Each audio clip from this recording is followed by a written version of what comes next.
రాష్ట్ర ప్రభుత్వం ప్రతిపాదనలు పంపే సమయంలో ఎవరి పేరు పంపాలో వాళ్ళ పేరు పంపాలి. కేంద్రం ఆలోచిస్తుంది. మీరు పంపిన పేర్లను ఇస్తారా? ఇది అన్ని ఆలోచిస్తారు.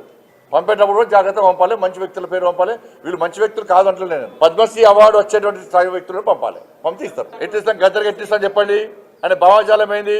ఎంతమంది భారతీయ జనతా పార్టీ కార్యకర్తలను మర్డర్ చేసిన వ్యక్తులు ఆయన ఎట్టిస్తాం? మేము పక్కా అయ్యాం.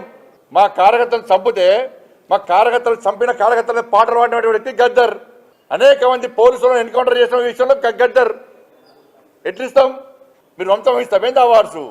వందల మంది భారతీయ జనతా పార్టీ కార్యకర్తలు నమ్మిన సిద్ధాంతం కోసం భారత్ మాతా కీ జై అని చెప్పి ఆందోళన చేస్తుంటే నక్సల్స్ భావజాలను గద్దర్ మా కార్యకర్తలు హత్య చేయించిండు.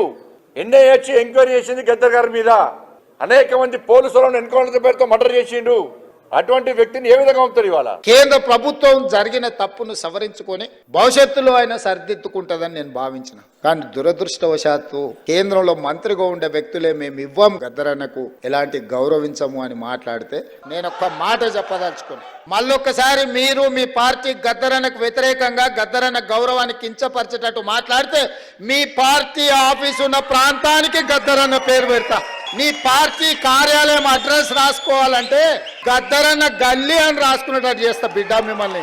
మీరు అనుకోవచ్చు ఏం చేస్తాడు ముఖ్యమంత్రి, అవార్డులు మా దగ్గర ఉన్నాయి కదా, పద్మభూషణ్ పద్మశ్రీ ఇచ్చేది మేం కదా అనుకుంటున్నావు. కానీ నీ పార్టీ ఆఫీసు గద్దరన్న రాష్ట్రంలో ఉంది, ఆ సంగతి మర్చిపోవద్దు. నీ పార్టీ ఆఫీసు ఉన్న ప్రాంతానికి ఆ కాలనీకే గద్దరన్న పేరు పెడితే అప్పుడు ఎవరు పేరు రాసుకుంటావు?